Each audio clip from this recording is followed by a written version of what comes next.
मंडळी स्टार प्रवाहावरील ठरलं तर मग ही मालिका लोकप्रिय मालिकांपैकी एक आहे. या मालिकेत सायली अर्जुन या प्रमुख नायक आणि नायिकेसोबतच मालिकेतील सर्वच कलाकार हे घराघरात लोकप्रिय झाले. या मालिकेत सध्या प्रिया म्हणजेच अभिनेत्री प्रियंका तेंडुलकर ही खलनायिके पात्र गाजवते. प्रियामुळे मालिकेत नेहमीच नवनवीन ट्विस्ट पाहायला मिळत आहे, परंतु आता प्रिया एका वेगळ्या भूमिकेतून प्रेक्षकांच्या भेटीला येणार आहे. विशेष म्हणजे मालिकेसोबत आता प्रिया रंगभूमीवरून प्रेक्षकांचं मनोरंजन करण्यास सज्ज झाली आहे.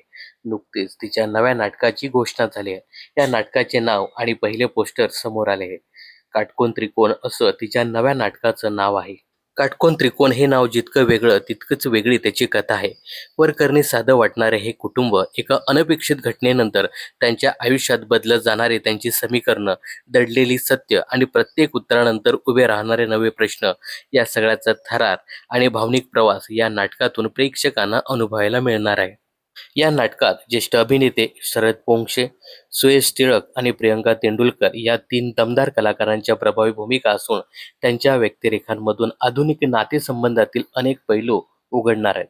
विवेक बेळे यांच्या लेखणीतून साकारलेले हे नाटक अजित भुरे यांनी दिग्दर्शित केलं आहे. तर प्रियंकाला तिच्या या नवीन नाटकासाठी मनपूर्वक शुभेच्छा.